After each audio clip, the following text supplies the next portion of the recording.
ठीक है, ये अभी खत्म हो जाएगा chapter.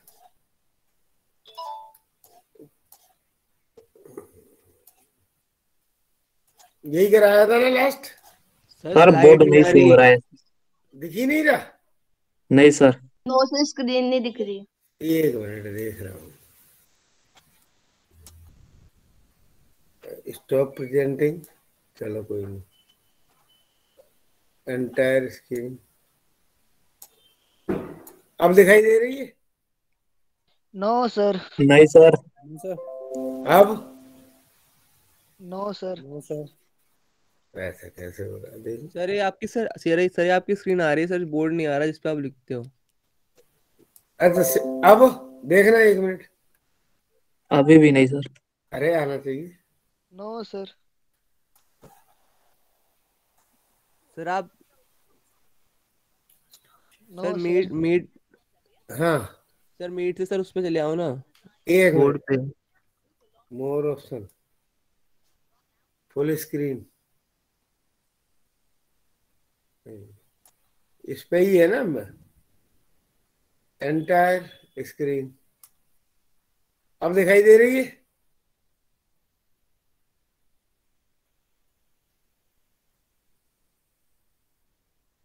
Board yes sir. Yes sir. ठीक। तो कोई दिक्कत नहीं, पता नहीं क्या हो रहा है। ये हमने आप लोगों को क्या कराया था कल? हमने बताया था ये कि जो D theta upon D T होता है, D theta upon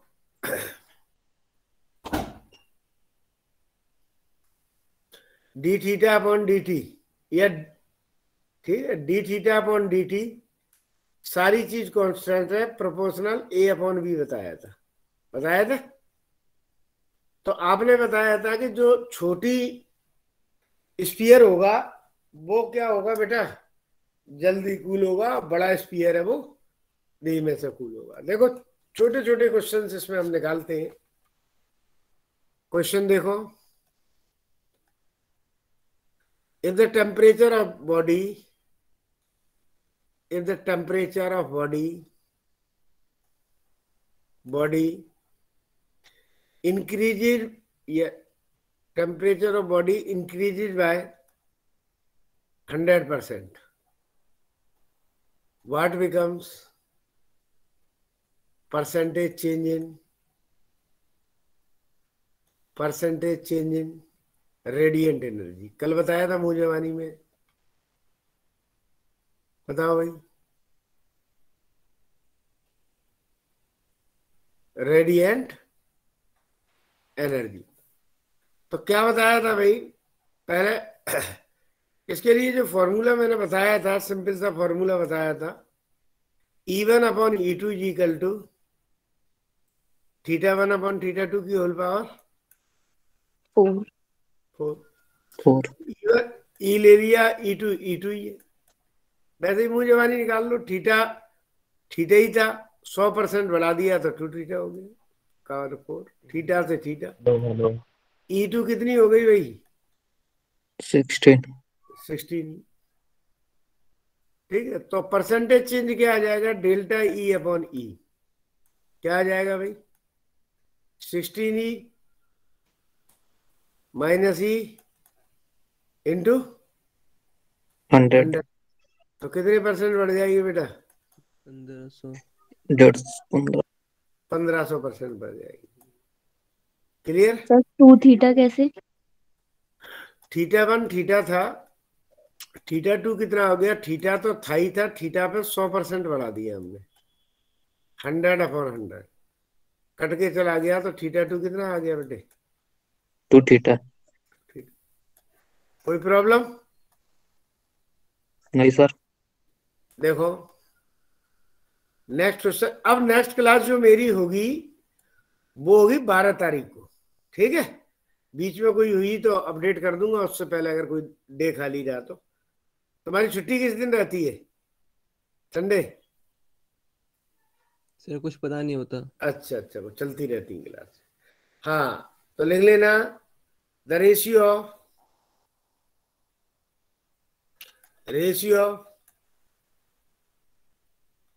radius of two sphere बहुत इंपॉर्टेंट क्वेश्चन है, हमेशा मिलता रहेगा ये। स्फीयर हम मान लेते हैं 5:4 and their temperature 227 degree Celsius and 127 degree Celsius. If the room temperature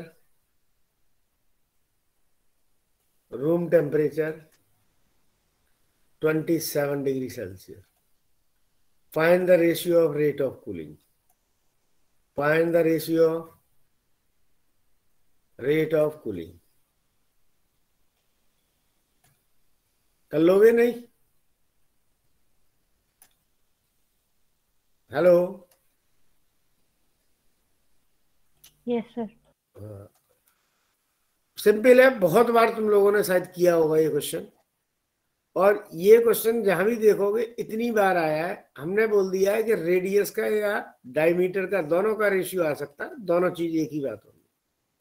पहली बॉडी का θ1 टेम्परेचर मान लो तो कितना है 227 प्लस 273, तो कितना आ गया भैया 500 केल्विन। और दूसरी बॉडी का θ2 हम एज्यूम कर लेते हैं 127 प्लस 273, कितना आ गया बेटा 400 केल्विन। रूम टेम्परेचर θ0 कर लेते हैं, तो ये आ जाएगा 27 प्लस 273, तो कितना आ जाएगा बेटा ये 300 केल्विन। हो गया।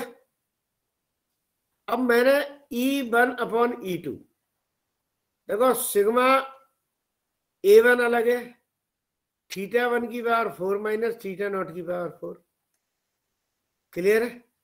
सिग्मा A2 θ2 की पावर 4 दूसरी बॉडी के लिए, रूम टेम्परेचर दोनों के लिए सेम है, सिग्मा से सिग्मा काट दूंगा।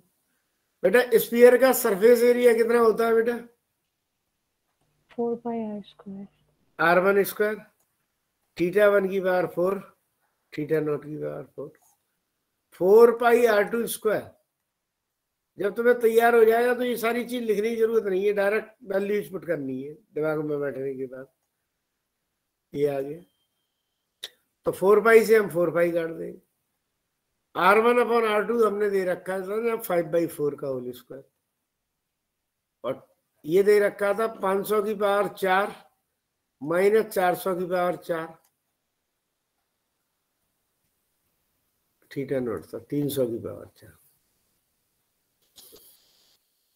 300 की पावर 4 डिवाइडेड बाई 400 की पावर 4 माइनस 300 की पावर 4, तो ये तो आई है 25/16। ऊपर से हम 10 की पावर 8 ले लेंगे, नीचे से भी 10 की पावर 8 ले लेंगे। क्लियर है नहीं? आ गया समझ में? नहीं सर। ये उड़ाई दिया। अब देखो यहां तुम लोग क्या करते हो, ज्यादातर बच्चे कई बार ये कैलकुलेशन को गलत कर देते हैं, 500 को 4 बार मल्टीप्लाई करते हैं, तो ऐसा हमें करने की जरूरत है नहीं। तो इसे मैं ऐसे भी लिख सकता हूं 5 square plus 3 square, a square minus b square क्या होता है भाई a plus b a minus b। अब ये आ गया 4 स्क्वायर माइनस के 3 स्क्वायर, और ये आ गया 4 square minus 3 square, 1 plus 1 minus, तो कितना आएगा भाई 25/16 तो है ही। ये आ जाएगा 25 प्लस 9 34, 25 माइनस 4.8 सर। 16, 25 और 9 34 होंगे। 25 और 9 क्या होंगे 34, और ये भी 25 होंगे, और 16 में से 9 गए तो 7 होंगे। 25 से 25, 16 से 16, तो कितना आ गया भाई 34:7। 34/7। एज इट इज क्वेश्चन बहुत बार आ चुका है, ऐसा कोई भी कंपटीशन नहीं है जिसके अंदर ये क्वेश्चन नहीं आया। समझ में आ गया? सर हाँ जी। इसमें पूछा है ratio of rate of cooling, तो इसमें D Q by D T निकालेंगे, D theta by D T. D Q by D T निकाल लो, बात एक ही है। D theta by D T निकालेंगे तो मैंने भी आपको है। बता दिया था रेट ऑफ कूलिंग और टेम्परेचर वो दोनों एक चीज होती है। अगर यूनिट के साथ दे रखा है ना तो रेट ऑफ कूलिंग या लिख सकते हो rate of loss of energy, खत्म, पूरा सही करना, ठीक है। ये पूछा था, या हम ये कह देते हैं rate of emitted energy. Clear है?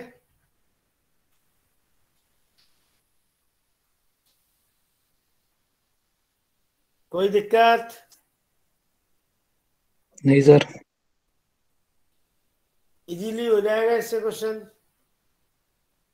स्टीफन्स लॉ के क्वेश्चन कोई ज्यादा नहीं होते, केवल इसी तरीके के क्वेश्चन आते हैं, क्योंकि एक ही फॉर्मूला है और एक ही तरीके से चलते हैं।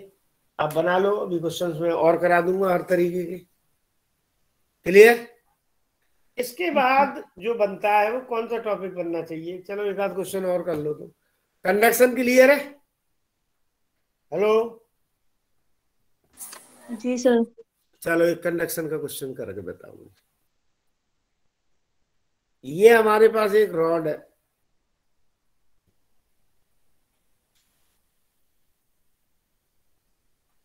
ठीक है। ये 18 सेंटीमीटर की रॉड है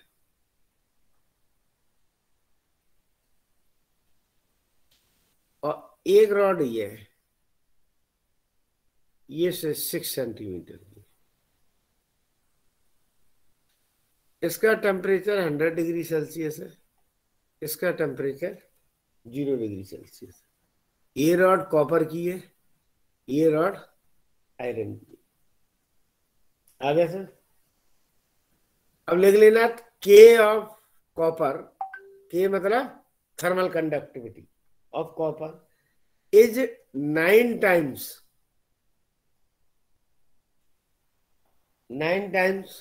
दैट ऑफ स्टील।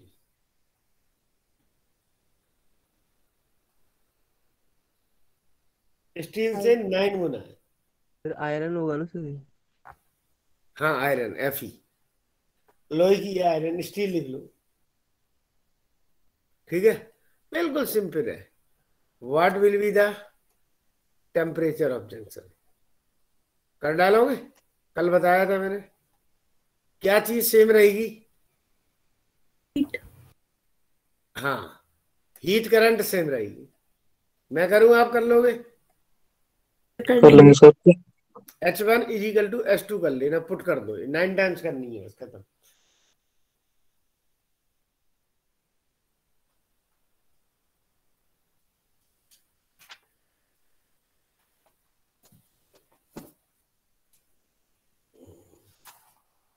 पिछहत्तर डिग्री सेल्सियस आएगा। अब पता नहीं सबका आ रहा हो तो ठीक है, नहीं तो मैं करता हूँ।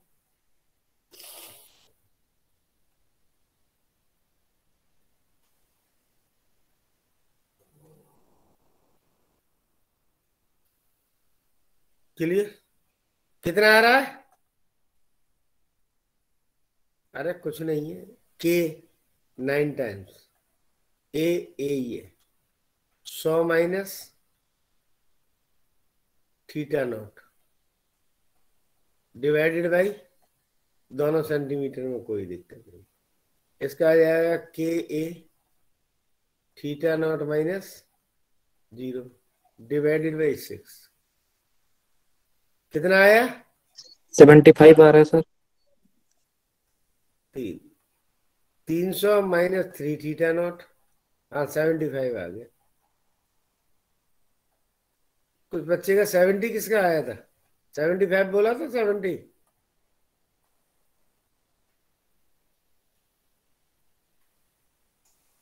ये हो गया। अब बेटा तुम्हें कल भी मेरी बात चल रही थी कि रेट ऑफ कूलिंग किस पे डिपेंड करती है। मेन चीज dependence of rate of cooling,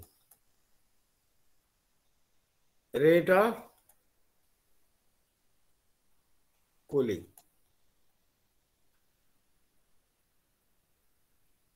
dependence of rate of cooling.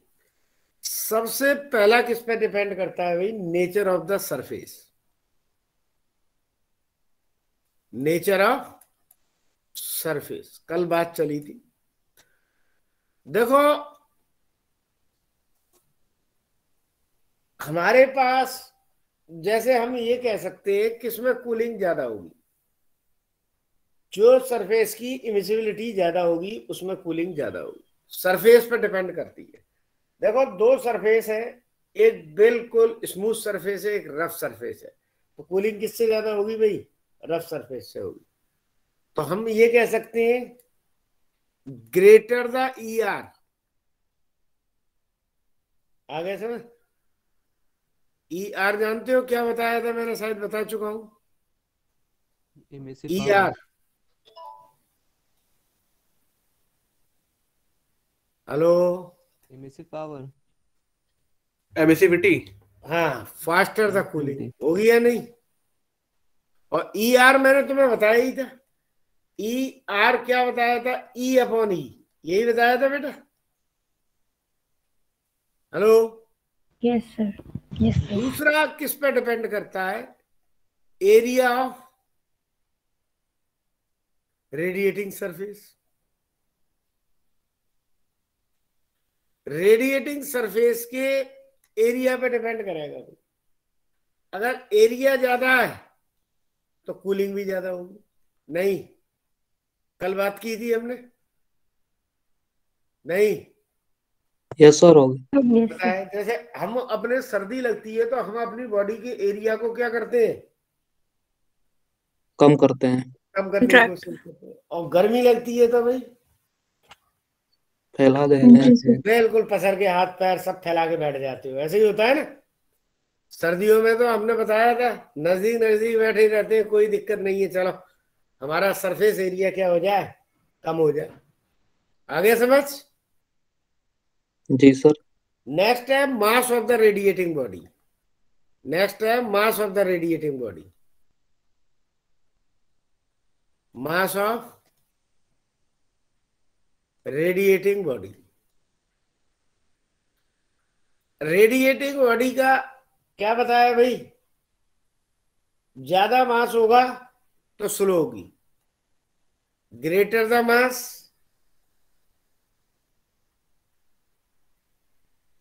मास, आ गया समझ? ग्रेटर द मास, ठीक है, कूलिंग क्या यस हो सर, जाएगी? स्लो हो जाएगी। स्लो हो जाएगी। कैसे?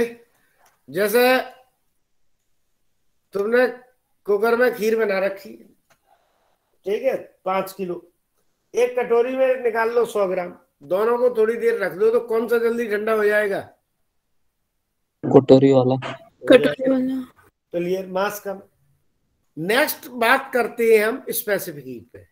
सर थर्ड पॉइंट समझा दीजिए, मेरा डिस्कनेक्ट हो गया था। मैं क्या, अच्छा कोई दिक्कत नहीं। मैं कह रहा हूं अगर बॉडी का मास ज्यादा होगा तो कूलिंग है वो स्लो होगी।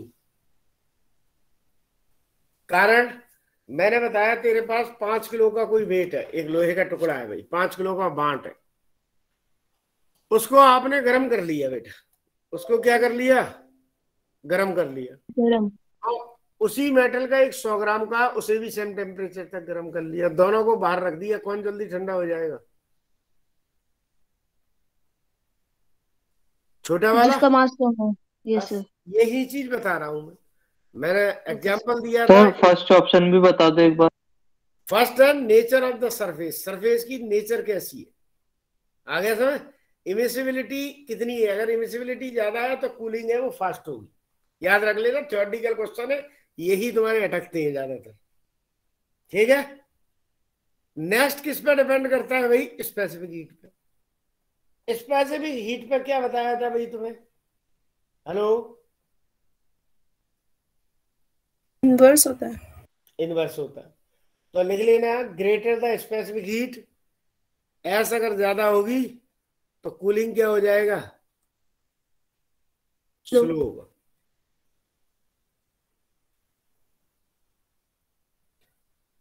नेक्स्ट बताओ भाई, टेम्परेचर। टेम्परेचर पे डिपेंड करती है। तो हमने कहा टेम्परेचर ज्यादा होगा तो कूलिंग भी तेजी से होगी। आ गया समझ में? सुनो भाई, यस सर। तुमने क्या कर दिया, 2 बाल्टियों में पानी गर्म करके रख दिया, एक में 100 डिग्री सेल्सियस का है, एक में 80 डिग्री सेल्सियस का है। 20 मिनट बाद देखोगे तो किसके टेम्परेचर में ज्यादा डाउन होगा? 100 डिग्री। 100 तो डिग्री। नेक्स्ट क्या होता है? Temperature of surrounding. तुमने देखा होगा अगर टेम्परेचर सराउंडिंग का ज्यादा है तो कूलिंग है वो भी क्या होगी भाई? ज्यादा होगी। आगे समझ, तेज होगी। अगर डिफरेंस ज्यादा है, तुमने देखा होगा अब जो सर्दियों में तुम चाय रखते हो तो बहुत जल्दी ठंडी हो रही है क्योंकि बाहर का टेम्परेचर 10 डिग्री हो रहा है, चाय का डिग्री 100 सेल्सियस है। गर्मियों में बाहर का 40 हो जाता है तो इसका कम हो जाता है, इसलिए कूलिंग है वो चेंज होती चली जाती है। क्लियर है भाई? ये सर थोड़ा स्लाइड नीचे कीजिएगा। हाँ, सर अगर टेम्परेचर सराउंडिंग ज्यादा होगा तो कूलिंग ज्यादा होगी। नहीं, कूलिंग धीमे होने लगेगी। ठीक है? टेम्परेचर डिफरेंस ज्यादा होगा तो हाँ, कूलिंग ज्यादा होगी। हाँ बिल्कुल। Greater the temperature of surrounding slower the cooling. Clear है? Yes sir. और कम टेम्परेचर में ज्यादा डिफरेंस है तो कूलिंग तेज होगी। सर्दियों में कोई चीज जल्दी ठंडी होती है, गर्मियों में? सर्दियों में। सर्दियों में होती है। क्यों?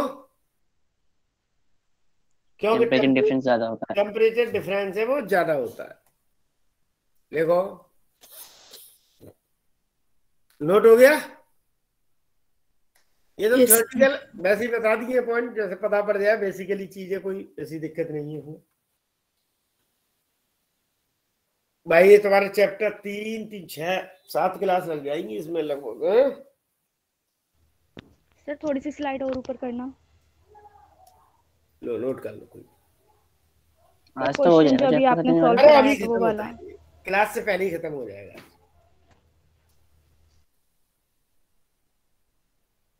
ये है ना, फिर मैंने वो छोड़ा नहीं तो मैं अधूरा फधूरा ना, जी सर। सारे पॉइंट करा दिए। तुमने जैसे तुमने किया हुआ है तो तुम्हें लग रहा होगा कि ठीक है अब थोड़ा और क्लियर हो जाएगा। ऐसा मुझे लग रहा है, पता नहीं गलत लग रहा है कि सही लग रहा है। सही सर, सर, आप गलत नहीं है, सही है। क्या? अब आप कब क्लास लोगे सर? मैं एक्चुअली में यहाँ लौट रहा हूँ 9 तारीख को। 9 तारीख के बाद शायद तुम 9, 10, 11 में तुम पैक रहते ही हो, और फिर मुझे अपने भी देखने होते ना दोनों जगह के। हाँ, वैसे डाउट क्लास लगवा देना जाते जाते 1-2 फिजिक्स की। डाउट क्लास में लगवा दूंगा, सर से बोल दूंगा एक आध किसी की और की लगा दे। ठीक है? नहीं तुम मैडम के फोन आता है तो बोल देना एक और किसी की लगा दो। डाउट से याद आया, मैंने कल डाउट भेजे थे, अभी तक कोई सॉल्यूशन नहीं है उनका। अरे बाप रे बेटा, मैं 2-3 दिन से एक्चुअली में तुम्हें क्या बताऊं ना, ये 8 दिन की छुट्टी कर रहा था ना पहले ही मेरी। कोविड में तुम लोगों को तो मैं पढ़ाता रहा हूँ एक एक क्लास करके। आ रहा है समझ में? Yes sir. अपने जो मेरे और जो बैचेज है वो मैंने लगभग छुट्टी कर रखी थी। अब वैसे ही मुझे लगता है 12 तारीख से शायद ऑफलाइन हो जाए, उम्मीद है। 12 से होंगे सर?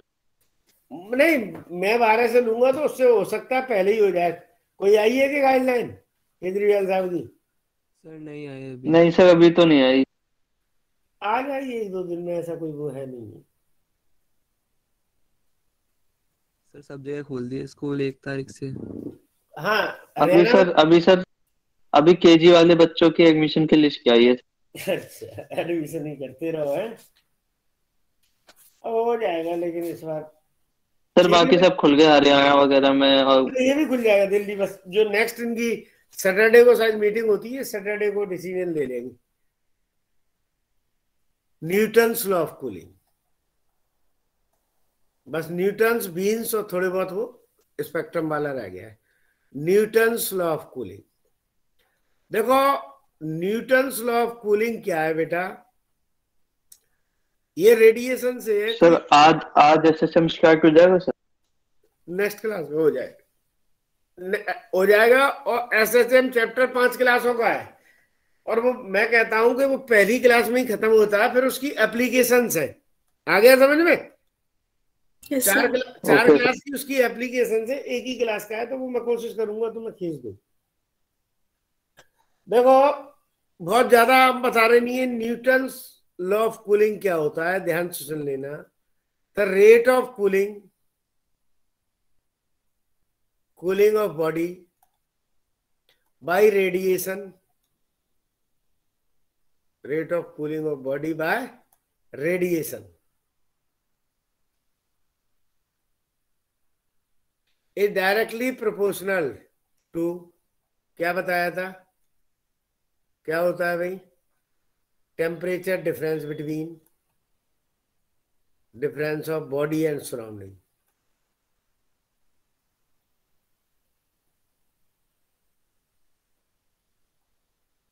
बॉडी एंड सराउंडिंग, ये कह रहा है।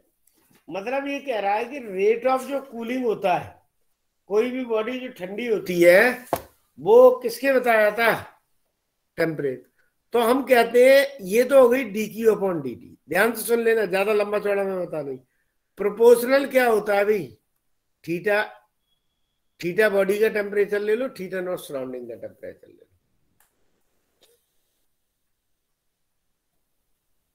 ये हम कह सकते हैं theta minus theta not. Clear है भाई? इसमें एक शर्त मैंने कोई जोड़ रखी है। कौन सी जोड़ रखी है बेटा? हेलो, रेडिएशन, ये शर्त है बेटा। तो dQ अपॉन dt किसके इक्वल आ गया? ये आ गया। तो dQ अपॉन dt क्या होता है, ध्यान से सुन लेना। इज इक्वल टू के लगा दो, theta minus K theta naught. Minus किस लिए लगा दिया मैंने बेटा? किस लिए लगा दिया? कूलिंग के लिए। कूलिंग के लिए। ठंडा हो रहा है, कूलिंग हो रही है, इसलिए मैंने यहां पर लगा दिया dQ अपॉन dt। आ गया सर? ये तो क्या है? Rate of loss of energy.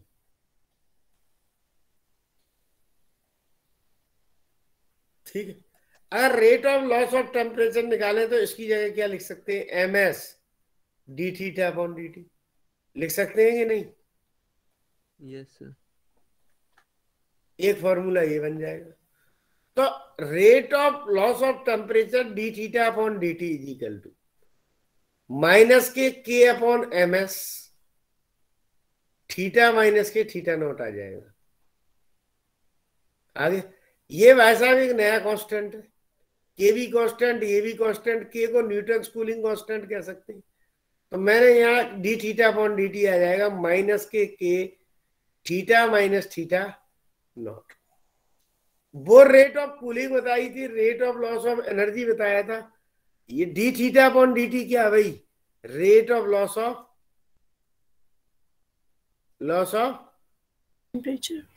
Temperature. अब दोनों को ही रेट ऑफ कूलिंग कर सकते हैं। इसकी यूनिट हो गई डिग्री सेल्सियस पर सेकंड और इसकी यूनिट हो गई जूल पर सेकंड या कैलोरी पर सेकंड। इस तरीके से हम इसकी यूनिट को ले सकते हैं। आ गया समझ में? नहीं?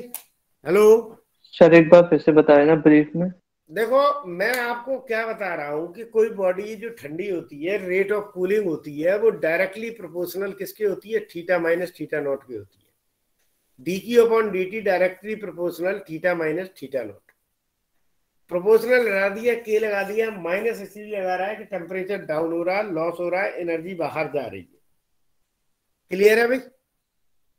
तो बेटा टेम्परेचर डिफरेंस जितना ज्यादा होगा उतनी हीट है वो लॉस ज्यादा होगा। समझ में आ गया? क्लियर है? Yes sir. अच्छा, अब Q की जगह तुम्हें बताइए Q इज इक्वल टू क्या पढ़ा था हमने? MS delta theta. MS delta theta. तो MS D theta upon D T कर सकता हूं, एमएस तो कांस्टेंट है। तो D theta upon D T कितना आ गया? के अपॉन एम एस। के पहले से ही कांस्टेंट था, बॉडी का मास भी कांस्टेंट है, स्पेसिफिक हीट भी कांस्टेंट है, तो इसे नया के डैश हमने ले लिया। आ गया समझ में? ये sir rate of loss of energy होगा माइनस के, और के गैस होगा हाँ, rate of loss of temperature. बिल्कुल। वैसे तो कोई के की कोई जरूरत नहीं है, इसके वो जो वाले क्वेश्चंस आते हैं वो बनते हैं, तो उसमें ज्यादा जरूरत नहीं है। ये rate of loss of, clear है? कोई दिक्कत? सर इतनी नोट कर ले। हाँ नोट करो, आराम से करो, अभी इसे ग्राफ वगैरह सब बनानी है अभी।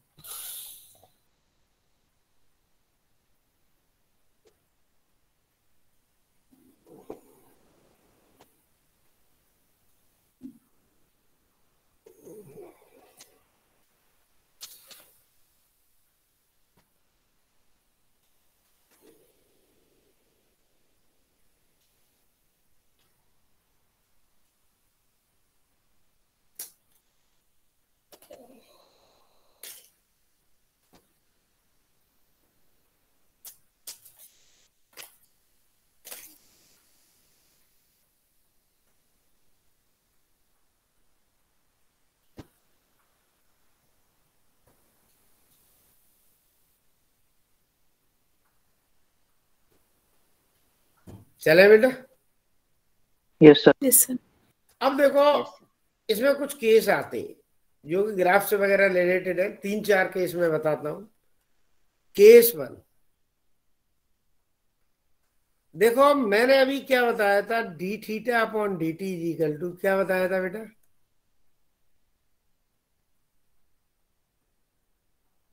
ये बताया,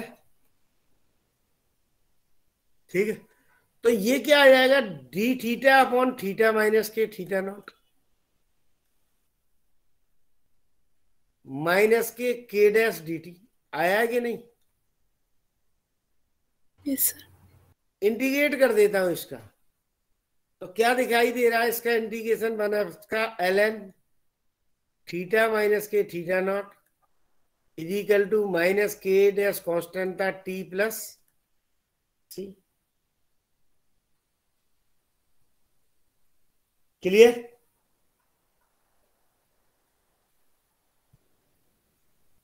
ये हो गया कि नहीं?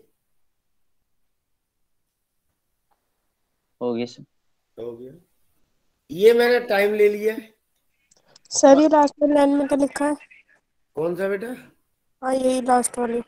लॉग एक्सपोनेंशियल या ln थीटा में। अरे आपको ये बताया ना 1/x dx का इंटीग्रेशन क्या होता था?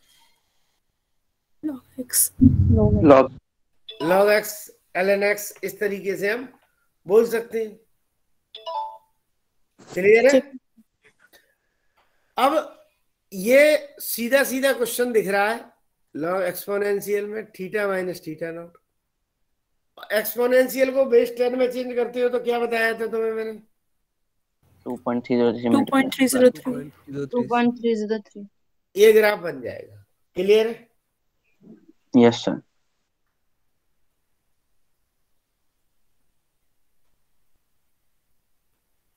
किसी तरीके की कोई दिक्कत हो तो बोल दो। सर ग्राफ बता देना एक और बार। लॉग इसमें और सी तो अलग है ही है, इसमें क्या आ रहा है बेटा? By G equal to M X plus C ले लिया, by G equal to M X plus C ले लिया, तो लॉग टी और टी में क्या आएगा? स्ट्रेट लाइन आएगा, प्रोपोर्शनल। हेलो जी सर। और स्लोप क्या आएगा इसका? माइनस का आ जाएगा। तो ये स्लोप है वो माइनस का आ गया कि नहीं आ गया? हेलो? हाँ सर, के नेगेटिव में दे रखा है। चलो कोई नहीं। इसी चीज के अंदर मैं फिर दे देता हूं। अगर मैं थीटा माइनस थीटा नॉट को लिखूंगा तो क्या लिख सकता हूँ बेटा मैं? सर एक बार दोबारा बताना।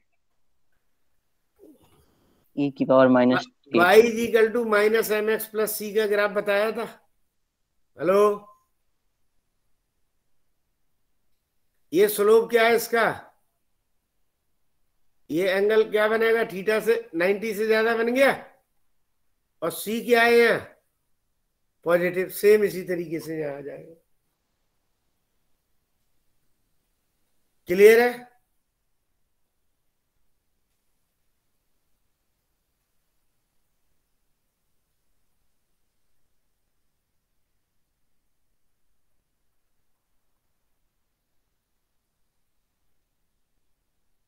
हेलो, हाँ बोलो, क्लियर है कि नहीं?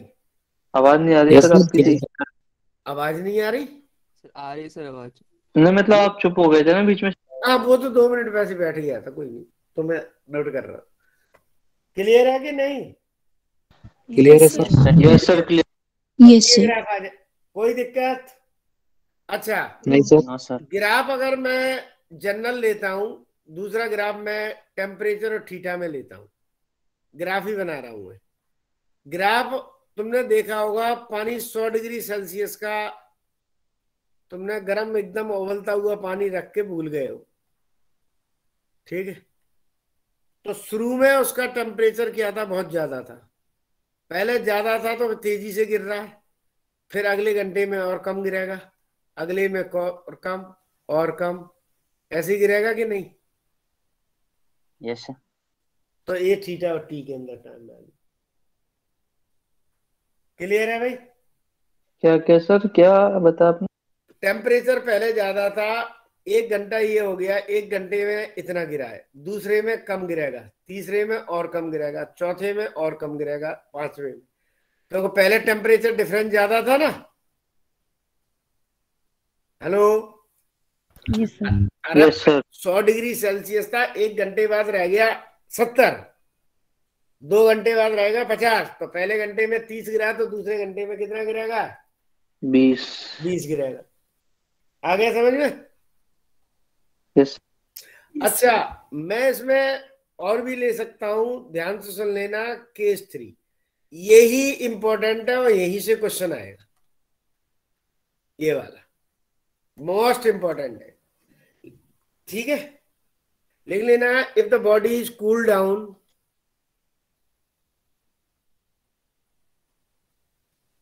if the body is cooled down,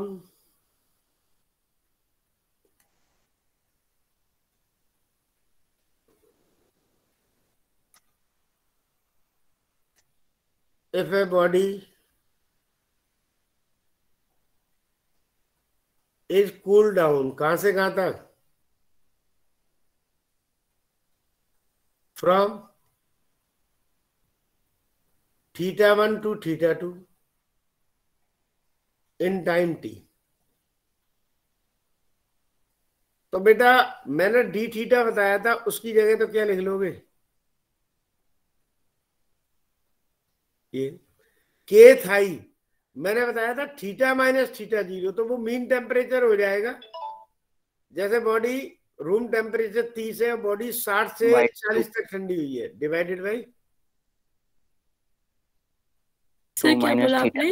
1 minute, मैं कह रहा हूं जैसे room temperature suppose 30 degree Celsius है, 1 मिनट में पेज बदल रहा हूं बेटा, स्लाइड हैवी हो गई है, नोट कर।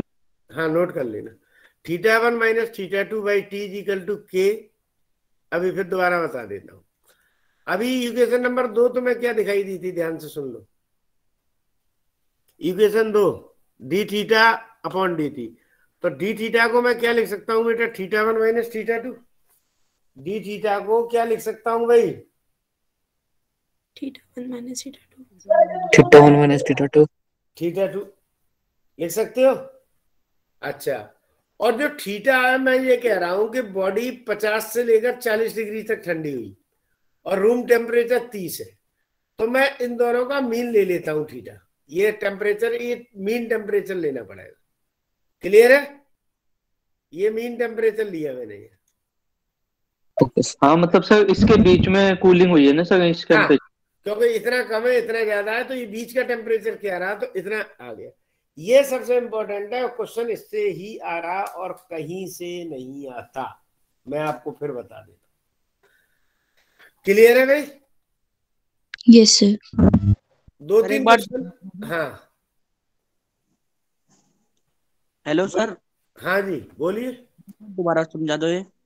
अरे दोबारा, मैं ये कह रहा हूं कि कोई बॉडी है, वो θ1 से θ2 तक ठंडी हुई है, ठीक है? देखो ये फॉर्मूला क्या बताया था मैंने, ये देखो D theta upon D T is equal to minus K theta minus theta naught होता है। माइनस तो किस लिए था? कूलिंग हो रही है, इसमें ही बताया। तो डी थीटा का मतलब बॉडी मान लिया 50 से 40 ठंडी हुई, तो मतलब मैं इसे कर दूंगा 50 - 40/T। ये LHS क्लियर हो गए? क्लियर है? अभी 2 क्वेश्चन कराता हूँ, सारा क्लियर है। अब ये जो थीटा लिया जा रहा है, ये जो थीटा लिया जा रहा है वो क्या हो जाएगा भाई? θ1 + θ2, θ1 + θ2/2, क्योंकि ये मीन टेम्परेचर ले लेंगे, 50 से 40 तक ठंडी होती है, तो ये 45 हो गया, और रूम टेम्परेचर जो है सो है। क्लियर है सर? डी थीटा के लिए तो टेम्परेचर चेंज 10 डिग्री रहे। हाँ 10 डिग्री। अभी देखो मैं क्वेश्चन से क्लियर होगा ये, ठीक है? देखो क्वेश्चन, देखो क्वेश्चन लिखा रहा हूं मैं। ए बॉडी, और हिट एंड रन भी बता रहा हूं यहाँ। A body is cool down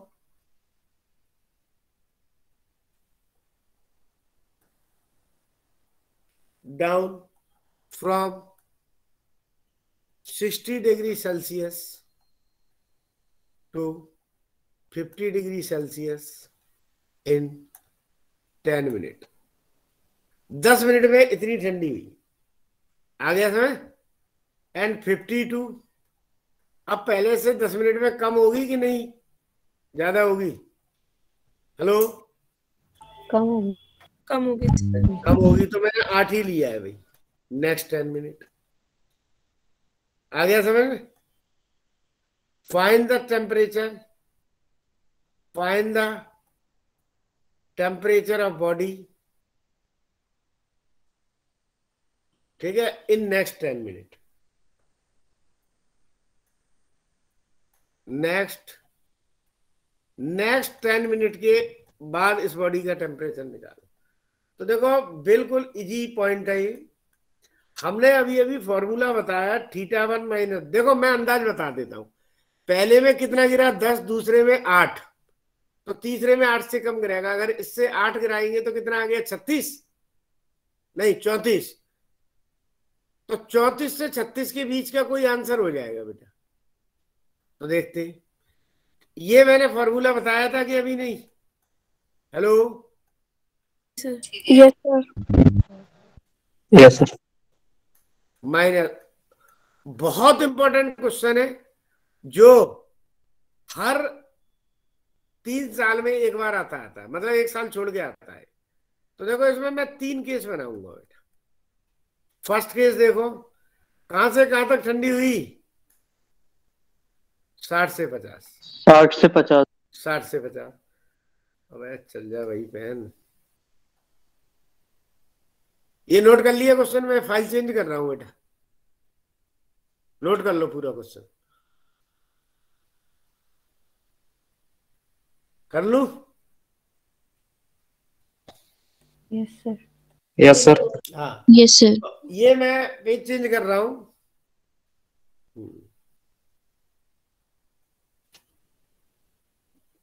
हाँ, तो देखो फर्स्ट केस क्या कह रहा है बेटा? फर्स्ट केस यहां बता रहा है आपको कि 60 डिग्री से 50 डिग्री सेल्सियस तक ठंडा हो गया। कितने मिनट में भाई? 10 मिनट में। 10 के 60 + 50/2, और θ0 मुझे पता नहीं है। पहली इक्वेशन बन गई। सेकंड केस की इक्वेशन बोलना बेटा। 50 - 50 - 42 डिवाइडेड बाई 10, 10 के 50 + 42 डिवाइडेड बाई 2 माइनस के θ0। ये नंबर बन गई 2। थर्ड केस जो बन जाएगा वो क्या बनेगा? मान लिया θ डिग्री तक रही, मान लिया फाइनल, तो ये आ जाएगा के 42 + θ/2 माइनस के θ। ये बन गई। वैसे तो मैंने आंसर बता दिया, हिट कर देंगे 35 के आसपास को, ठीक है? तो देखो इक्वेशन 1 बाई इक्वेशन 2 करो और निकाल के बताओ मुझे θ0 कितना आएगा। 1/2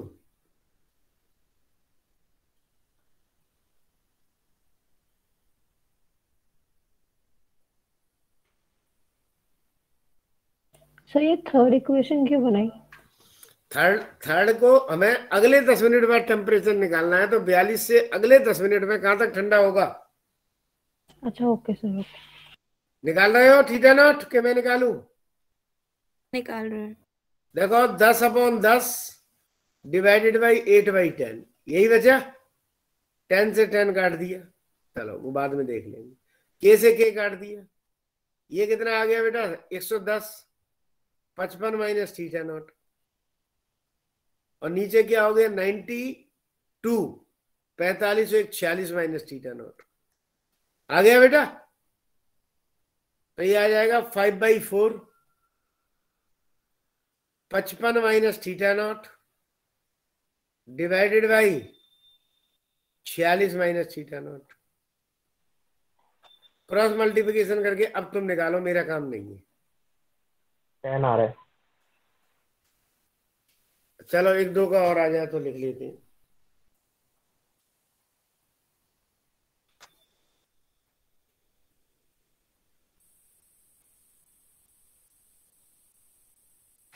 सर 10 ही आ रहा है। Yes sir 10। चलो कई लोगों को आ गया 10 मान लिया। अब क्या करना है भाई, इक्वेशन 1/2 कर देना, नहीं 1/3 कर देना, और थीटा नॉट की वैल्यू रख देना, तो देखो थीटा आ जाएगा। 1/3 रखा मैंने, तो कितना आया भाई 10/10 divided by 42 minus theta by 10, यही आया। पहली तो ये आ गया 46 माइनस थीटा नॉट, वैल्यू डाल दूंगा अभी, और नीचे क्या आ गया के, और यहाँ आ रहा है तुम्हारी कृपा से 2 एलसीएम ही ले लेता हूँ, 42 plus theta minus 2 theta naught, यही है। गलती तो नहीं है भाई?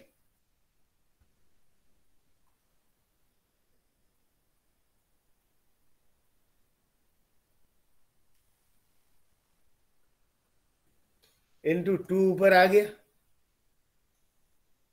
नीचे कितना आ गया भाई,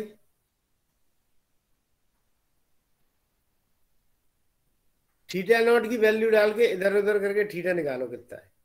अब तो हो जाएगा कि नहीं? थीटा नॉट की जगह 10 रख देना है। 2 से ये कितने बार काट दिया, 5 बार, तो 5/42 minus theta is equal to 46 minus 10, यहां आ रहा है 42 प्लस थीटा, 10 दूनी 20, 5/42 माइनस थीटा, ये आपके हिसाब से बता 36 आएगा ना। क्या बेटा 35.6 आ जाएगा आंसर। तो मैंने कितना बताया था पहले, बरवली लगभग यही बताया था मैंने, इनके बीच का बोला था। इतना ही बोला था ना। Yes sir. कितना आया भाई 35.6। 6।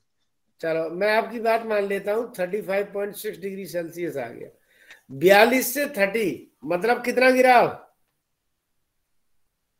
अरे पहले में 10 गिरा, दूसरे में 8 गिरा, तीसरे में कितना टपक गया?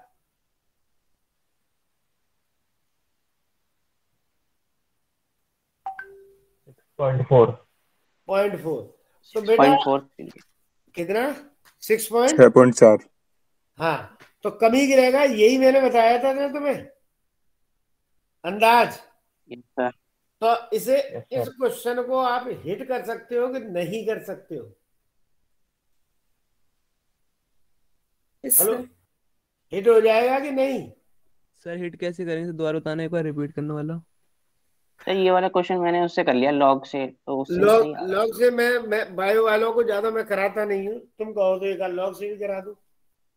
नहीं उसमें लॉग की वैल्यू की जरूरत ही नहीं है ना। हाँ तो लॉग तब से भी आ जाए, कोई दिक्कत नहीं है, लेकिन मुझे जो लग रहा है वो सही तरीका क्या लग रहा है। अब लॉग फिर आ गया, मान लिया तुम्हारे पास 35 35, वैल्यू कहां से लटकाते फिरोगे उसे, आ गया समझ? नहीं वैल्यू की मुझे जरूरत ही नहीं पड़ी। अच्छा जरूरत नहीं है, दोनों तरफ लॉग लेके काट देगा, ठीक है ऐसे ही किया होगा। हाँ हाँ ऐसे ही कर। ठीक है। देखो 8 एंड रन बता रहा हूं, इतना बड़ा सॉल्व करने की जरूरत नहीं है। पहले 10 मिनट में कितने डिग्री सेल्सियस गिर रहा था टेम्परेचर? 10। और अगले 10 मिनट में कितना गिरा था भाई? 8 डिग्री सेल्सियस। 2 गिरा था। तो अगले 10 मिनट में फिर हम 2 से ज्यादा 2 के लगभग गिरेगा, तो 6-7 के बीच में आ जाएगा। आ गया ना समझ में? Okay sir. अरे पहले 60 था, फिर 50 हो गया, फिर 42 हो गया। अब 42 8 गया तो हमने 7 कर दिए, तो लगभग 35 हो गया। आ गया समझ में? Yes sir.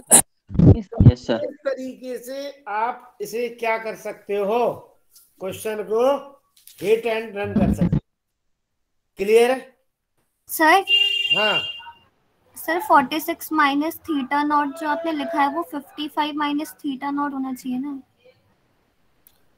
एक मिनट, मैंने इक्वेशन कौन सी ले ली है? मैंने इक्वेशन 2/3 कर ली है।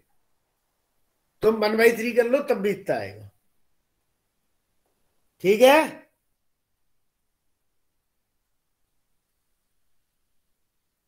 हेलो? ठीक है सर सर। फिर 8/10 हो जाएगा ना वो तो? क्या? 8/10 हो जाएगा ना उसके सामने फिर तो? अरे भाई यार, सही कह रहे हो।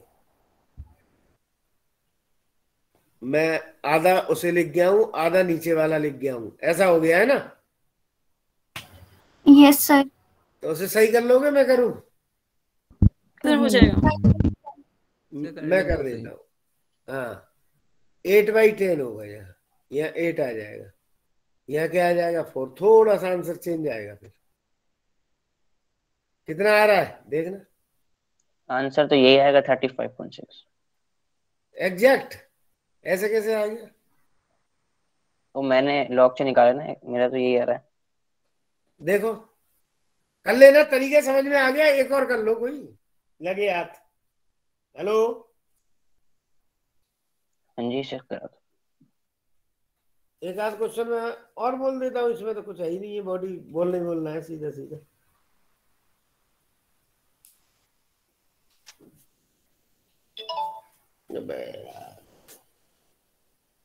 ये तुम्हें निकाली थी एक रॉड वाला क्वेश्चन और कराना है तुम्हें, वो अक्सर आता रहता है तुम्हारे टेस्ट वगैरह में भी।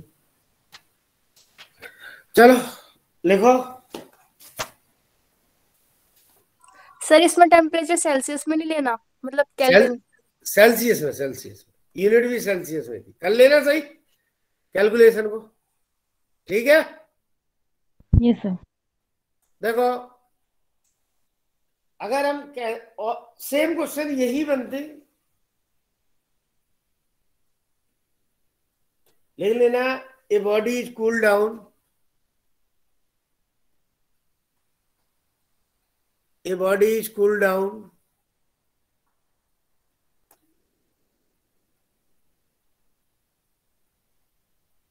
cools down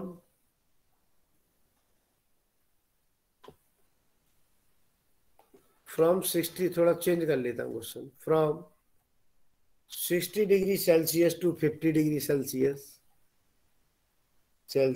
in 10 minutes.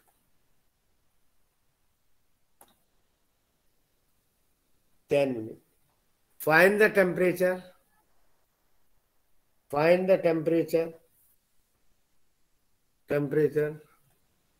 at the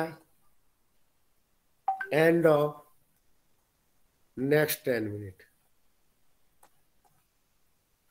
बेटा अगर 2 बार दे रखा है तो हमें थीटा नोट हम निकाल सकते हैं। ठीक है? यहाँ हमें रूम का टेम्परेचर जरूर चाहिए, तभी हो पाएगा। सर एक बार लॉग से भी करके दिखाना। 25 डिग्री सेल्सियस ले लेते हैं सर रूम का टेम्परेचर। 25 ले लो। ठीक है, तो देखो किससे कह रहे हो तुम? सर लॉग से भी करके दिखा देना एक बार। चलो एक कर देता हूं लॉग से। लॉग से क्या बताया था? D theta upon D T is equal to, ये बताया था कि नहीं? नहीं बताया था। और उसके बाद शायद ये इक्वेशन बताई थी, log theta minus is equal to क्या आएगा? केटी माइनस केटी माइनस के केटी प्लस सी दिखा था। प्लस सी। आ गया समझ में? चलो, तो मैं यहां ले रहा हूं लॉग थीटा कितना है बेटा? 60। Room temperature 25। के कितना है भाई? सर के तो कट जाएगा ना बाद में अगर इक्वेट करेंगे तो। देखता हूँ कोई सर नहीं। इसमें थीटा मीन टेम्परेचर नहीं लेंगे? नहीं, ये तो लास्ट टेम्परेचर था, इतने से इतने तक गिरा। अभी ले रहा हूँ। सर इतने दोनों में से गिरा है ना क्या? 42 तो मीन टेम्परेचर। एक मिनट रुक तू बेटा, ऐसे लॉग से हम करते हैं ना, मैं लॉग से कर नहीं रहा बहुत दिन से। 42.8 आ गया। 42.8 42.8 लॉग से सर मीन वाले से। अरे उसी से करो, वो ज्यादा बेटर है। ये फिर लॉग लोगे, फिर इधर से उधर करोगे। लॉग वाले में फंस जाते हैं सर, उससे आसान सा आ जा रहा है। वो मैंने जो बताया वो ज्यादा आसान है। उसमें क्या करोगे? अब वो ज्यादा इजी है, तुम्हें तो आंसर निकालना, तुम्हें कौन सा वो मास्टर थोड़ी बनना है। डिवाइडेड बाई 10 मिनट लिया था। Yes sir. Is equal to K, यहाँ क्या आ जाएगा? Plus 50/2 minus 25। और दूसरा कितना है? 50 माइनस थीटा अपॉन थीटा के, 50 प्लस थीटा/2 माइनस 25। ये इक्वेशन 1 है, ये इक्वेशन 2, दोनों को डिवाइड करना, देखो कितना आ जाएगा। कर लोगे? कितना बोला था तुमने? पहले में 10 42.8 8 के 52.8 लो। ये ज्यादा इजी है, इनमें क्यों लचरे में पड़ रहे हो? क्लियर है? अब ये न्यूटन्स लॉ की लिमिटेशंस क्या है, ध्यान से सुन लेना। Limitations of Newton's law of cooling. Newton's law of cooling, ये पूछा है भाई लिमिटेशन। सब पहली लिमिटेशंस क्या है? सर 1 मिनट ऊपर करना। हाँ,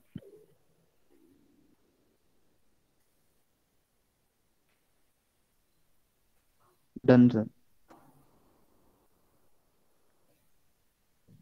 डन सर, डन। ठीक।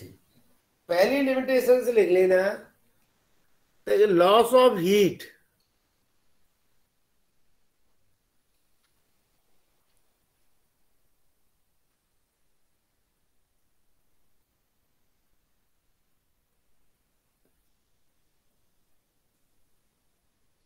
पहली लिमिटेशन क्या है? ध्यान सुन लेना कि जो हीट का लॉस है वो केवल किससे होना चाहिए बच्चों? रेडिएशन से होना चाहिए। Loss of heat should be take place only radiation, only radiation, केवल रेडिएशन से होना चाहिए, दूसरे किसी भी तरीके से हीट का लॉस नहीं होना चाहिए।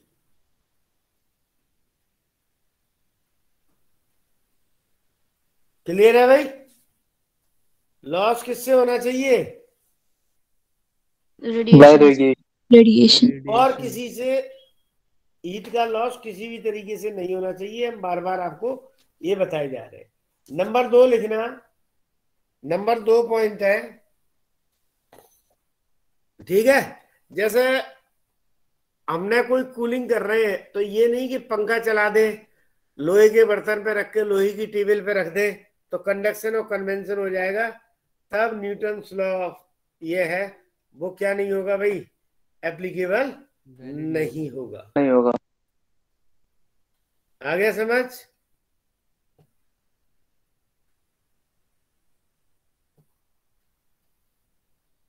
समझ में आ गया? फिर से सेकंड। हाँ, दूसरा पॉइंट क्या है भाई? देखो, याद है तुम्हें जो टेम्परेचर डिफरेंस है 35 degree theta minus theta naught, वो लेस देन थीटा नॉट होना चाहिए। जैसे सुन लो भाई, अगर हमें दिया हुआ है रूम टेम्परेचर है, रूम टेम्परेचर सपोज दे रखा है हमें 30 डिग्री सेल्सियस या 25 डिग्री सेल्सियस, ठीक है। तो बॉडी का टेम्परेचर तुम्हें 45-48 रखना चाहिए। तो 45 माइनस 20 है, वो किससे कम होगा? तब ये पूरी तरीके से एप्लीकेबल होगा, अदरवाइज एप्लीकेबल नहीं होगा। समझ में आ गया? 100%। बता दो ये। मैं ये कह रहा हूं कि जो टेम्परेचर डिफरेंस है बॉडी और सराउंडिंग का, वो सराउंडिंग के टेम्परेचर से क्या होना चाहिए बच्चों? कम होना चाहिए। सराउंडिंग के टेम्परेचर से कम होगा तब तो ये एप्लीकेबल होगा नहीं। जैसे मैंने कर दिया रूम टेम्परेचर, मेरा रूम टेम्परेचर कितना है बेटा? 25, और मैं 80 डिग्री सेल्सियस की बॉडी को लेकर ठंडा कर रहा हूं, तो क्या न्यूटन्स लॉ एप्लीकेबल होगा? नहीं सर। पूरी तरीके से एप्लीकेबल नहीं होगा, अदरवाइज ये एप्लीकेबल होगा। क्लियर है भाई? कोई दिक्कत तो नहीं है? सर स्टीफन्स लॉ तो होगा एप्लीकेबल? हाँ, स्टीफन्स लॉ अलग चीज थी। वैसे स्टीफन्स लॉ कूलिंग लॉ एक ही चीज है। स्टीफन्स लॉ से भी हम कूलिंग लॉ को ड्राइव कर सकते हैं। आ गया समझ में? सर सेकंड पॉइंट है, थर्ड? सेकंड था। जो भी है नोट कर लो, पॉइंट ऑफ का। थर्ड पॉइंट नोट कर लो, ठीक है। लिखो for radiation black body should be used. ये ब्लैक बॉडी के लिए ही एकदम एप्लीकेबल है, ठीक है। Black body should be used.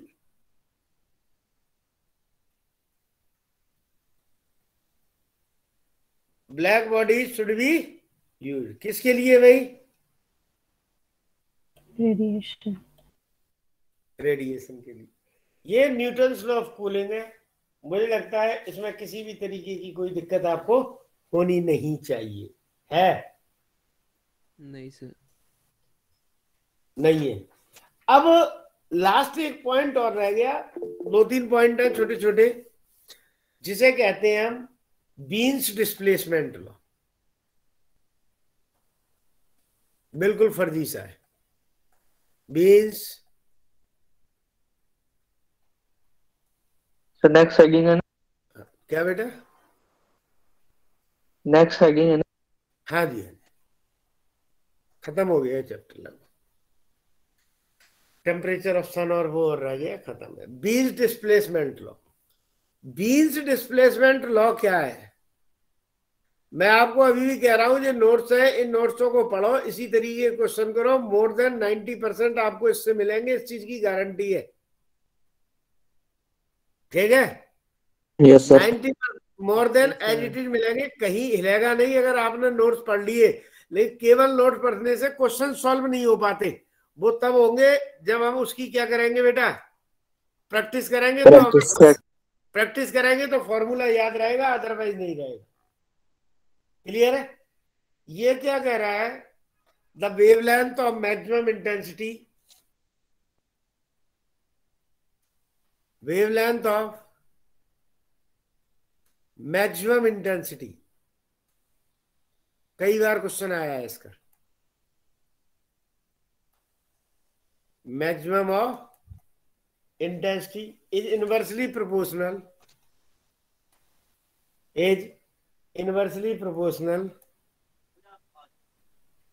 Sir topic है, ये टॉपिक है Wien displacement law.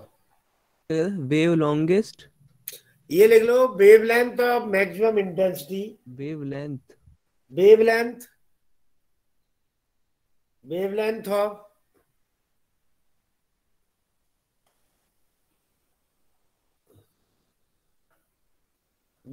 Of maximum intensity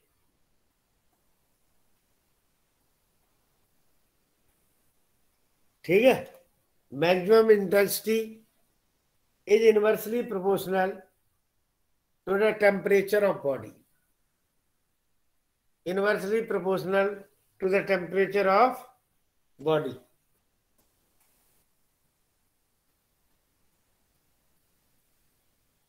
clear है? ये कह रहा है कि मैक्सिमम इमिशन की जो वेवलेंथ है वो टेम्परेचर के इनवर्सली प्रोपोर्शनल होती है। इसका तो इतना फर्जी सा क्वेश्चन आता है कि बस पूछो मत। अभी 2 साल पहले क्वेश्चन आया था, मैं बताता हूँ क्या आएगा। हंसी मजाक सा क्वेश्चन था।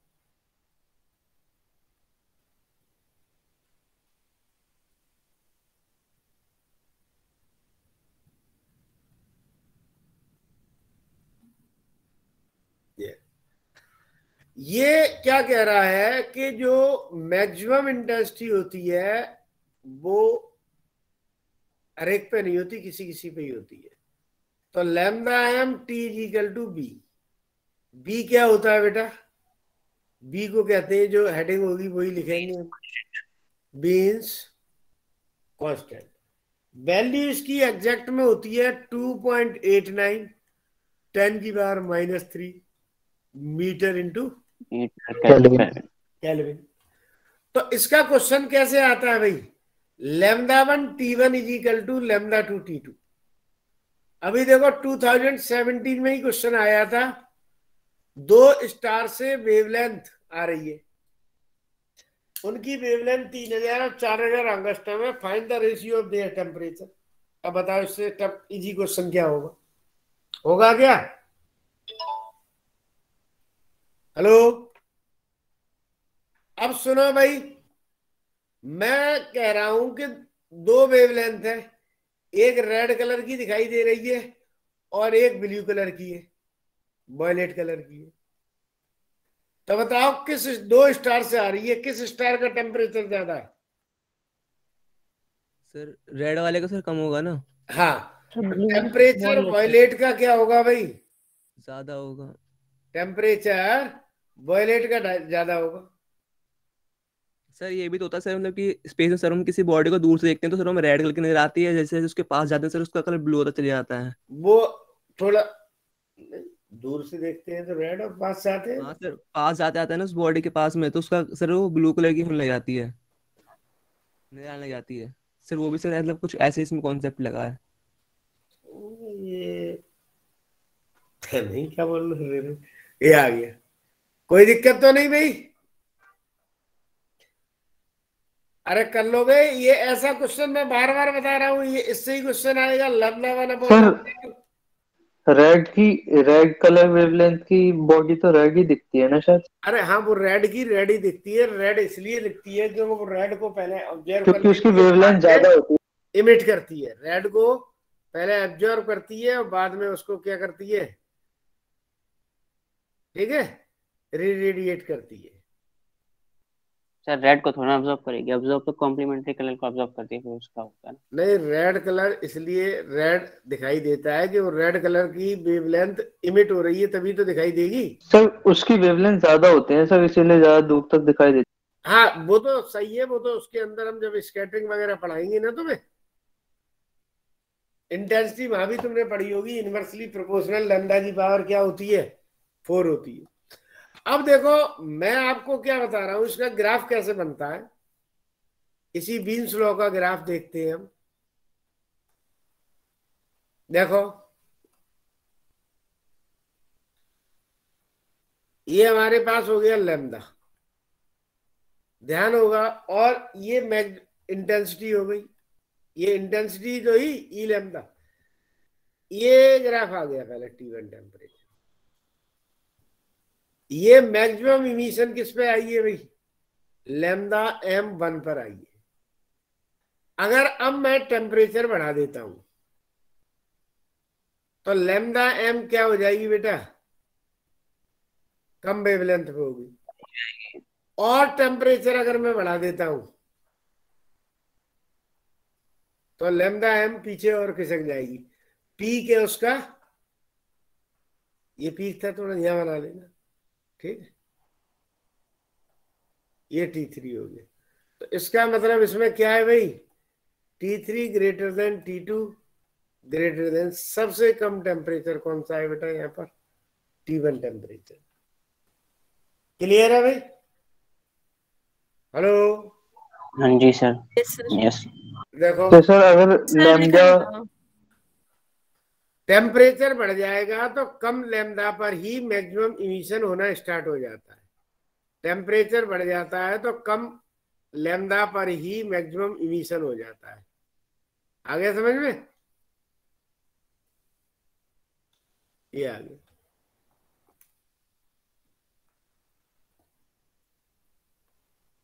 ठीक है। ये लैम्डा m1 था, ये लैम्डा m2 है, और ये लैम्डा क्या आ जाएगा? मैक्सिमम 3। क्लियर है भाई? टेम्परेचर ज्यादा है तो लैम्डा m3 क्या होगा? सबसे कम।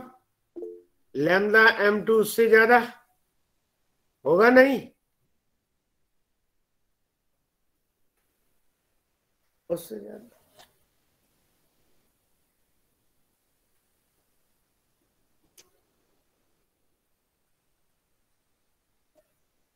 एक समझ में आ गया? सर हाँ जी। सर फिर से बताइए, एक बार समझ नहीं आ रहा है। सुनो, ये जो ग्राफ आता है, जैसे जैसे लैम्डा बढ़ती है, ई लैम्डा बढ़ता है, एक पर्टिकुलर वेवलेंथ में मैक्सिमम होती है। ये नहीं है कि कोई बॉडी हर एक वेवलेंथ में मैक्सिमम इमिशन कर सके, वो एक पर्टिकुलर वेवलेंथ को इमिशन करती है। अब ये लैम्डा आ गई। अगर मैं अब टेम्परेचर को इंक्रीज कर देता हूं, तो कम वेवलेंथ पर ही मैक्सिमम इमिशन होना स्टार्ट हो जाता है। आगे समझ में? और टेम्परेचर बढ़ा दिया तो और कम वेवलेंथ में मैक्सिमम इमिशन स्टार्ट हो जाता है। ठीक है? इसका जो एरिया है वो टोटल इमिसिव पावर है। टेम्परेचर डबल करेंगे तो जो एरिया जो सराउंडेड होता है वो 16 टाइम हो जाएगा। पहले लैम्डा के बढ़ने पर ई लैम्डा बढ़ता है और एक पर्टिकुलर वेवलेंथ पर मैक्सिमम होता है, और फिर धीरे धीरे क्या होने लगता है? डिक्रीज। डाउन होने। आ गया समझ? Yes sir. ठीक है सर, जितना ज्यादा टेम्परेचर होगा एमिशन उतनी जल्दी होगी ना? उतने कम वेवलेंथ पे एमिशन हो जाएगा। ठीक है सर, इसके टेम्परेचर एक्सेस का है जो हमने से बढ़ाया और घटाया? नहीं, टेम्परेचर बढ़ा के मैंने लैम्डा और ई लैम्डा के बीच ग्राफ बनाया। ये अलग अलग टेम्परेचर पे अलग अलग ग्राफ है। आ गया? टेम्परेचर एक्सेस नहीं है। टेम्परेचर मैंने डबल किया तो ई लैम्डा और बढ़ जाएगा। आ गया समझ? ये एक चीज को जिसको ये कांस्टेंट लेके टेम्परेचर मतलब 4000 केल्विन पे ये किया। तो सर इन दोनों के बीच भी तो निकाल सकते हैं हम रिलेशन। ई लैम्डा जितना ज्यादा होगा लैम्डा उतना ही कम पे इमिट होगी। हाँ बिल्कुल, वो तो सेम ये डेफिनेशन टेम्परेचर के प्रोपोर्शन होगा ना, वो तो डेफिनेशन ही हो गई। क्लियर है? चलो ठीक। Okay sir. चलो छोटा सा पॉइंट पहले कर लेते, फिर 2-4 क्वेश्चन कर लेंगे। चलो क्वेश्चन ही कर लेता हूँ। 5 मिनट का और रह गया, खत्म हो गया इसमें। अब कोई तुम्हें ऐसा लग रहा है कोई पॉइंट छूट गया हो? सोलर कांस्टेंट वो तो वो रह गया। टेम्परेचर ऑप्शन तो मैं बोल रहा हूँ उसी में सोलर कांस्टेंट है। इसके अलावा फोटोग्राफिक एनलार्जमेंट। चलो देख ले कौन सा एनलार्जमेंट वाला। कौन सा? फोटोग्राफिक। अच्छा, वो distribution curve.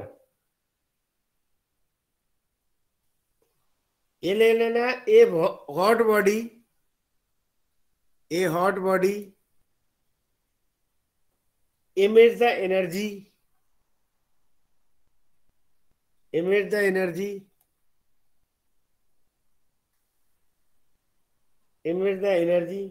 at the rate of energy at the rate of 16 joule per meter square per second, and its most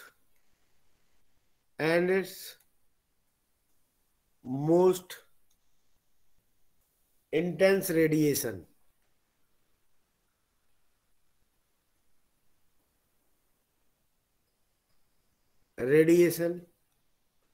corresponding to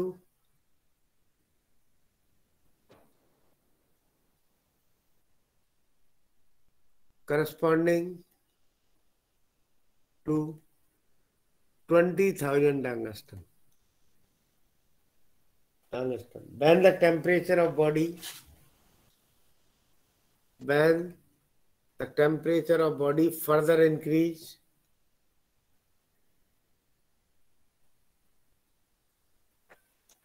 and maximum wavelength, क्यों लिखूं इतना, 10,000 एंगस्ट्रॉम। ठीक है, फाइंड द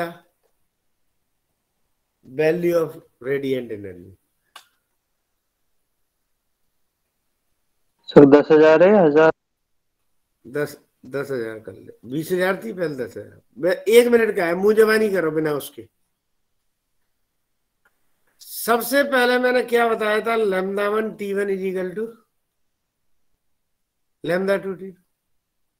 तो λ1 अपॉन λ2 क्या आ जाएगा भाई, T2। λ1 कितना है भाई, 20,000। फिर कितना था, 10,000। तो T2 अपॉन T1, तो T1 अपॉन T2 कितना आ गया भाई, 32।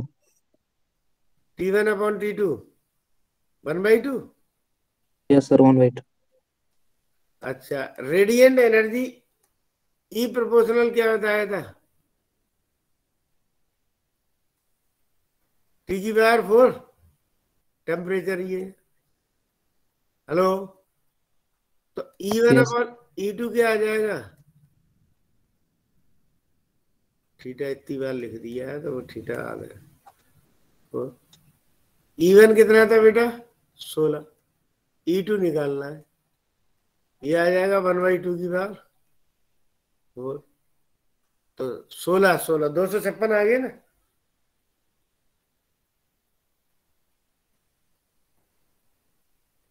जूल पर सेकंड। समझ आ गया कि भाई? Yes sir. देखो एक छोटा सा क्वेश्चन और बन जाता है। The temperature of sun, temperature of star दिया हुआ है, मान लिया हमने, मान लिया 6084 केल्विन। ठीक है, find wavelength of maximum emission. क्या लगाना है, क्या लगाओगे भाई, λT = B। बस खत्म। मैं लैम्डा इजिकल टू क्या कर देना है, B/T। अब B तुम्हें मैंने बताया था, कितना बताया बेटा, 2.9 10⁻³ आ गया था, मैं मीटर इंटू केल्विन में बताया था। तो टेम्परेचर को भी केल्विन में मार दो, कितना आ जाएगा। अब ये वाले कैलकुलेशन हो जाती है इसमें, आ गया समझ में। देखो कितना आ रहा, डिवाइड कर लो, मीटर को एंगस्ट्रम में बदल लो तो कितना आ जाएगा। अरे भाई 10 की पावर 10 की पावर -10। यही आ गया। सर अरे 7 क्यों आएगा? मीटर को एंगस्ट्रम में बदला मैंने, एंगस्ट्रम को मीटर में नहीं बदला। ऐसे 10 की। ठीक है सर, ठीक है। 2930 यहाँ ले लो, 4 घटा दिए, कर लोगे भाई। हेलो सर, अरे अब तो करते रहो, इसमें क्या है यार, पॉइंटों में आ जाएगा।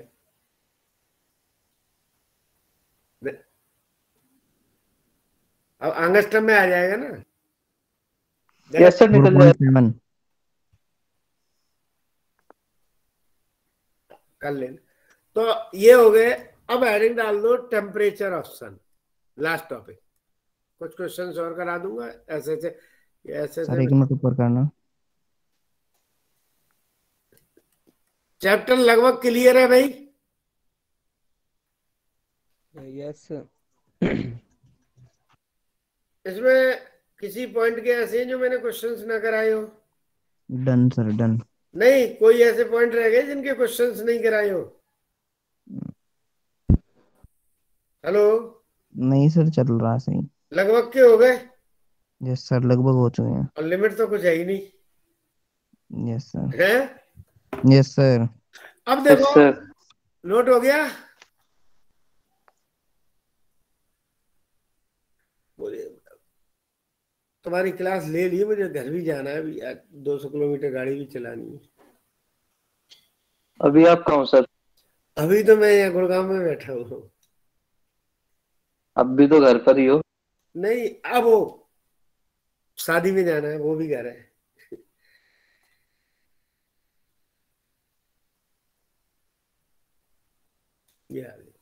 टेम्परेचर ऑफ सन, तुमने एक चीज देखी होगी, अगली क्लास में होगा, नोट कर लो, अगली क्लास में होगा।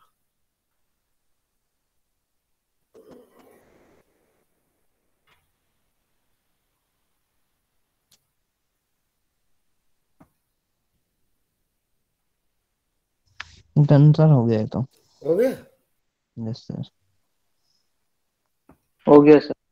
ठीक, हेडिंग डाल देना टेम्परेचर ऑफ सन। ठीक है, तो सर ब्रेक के बाद करें? हाँ, ब्रेक के बाद ही करना। ठीक है, हेलो, ठीक है भाई, नोट हो गया? हेलो, ओके सर, हो गया। ठीक।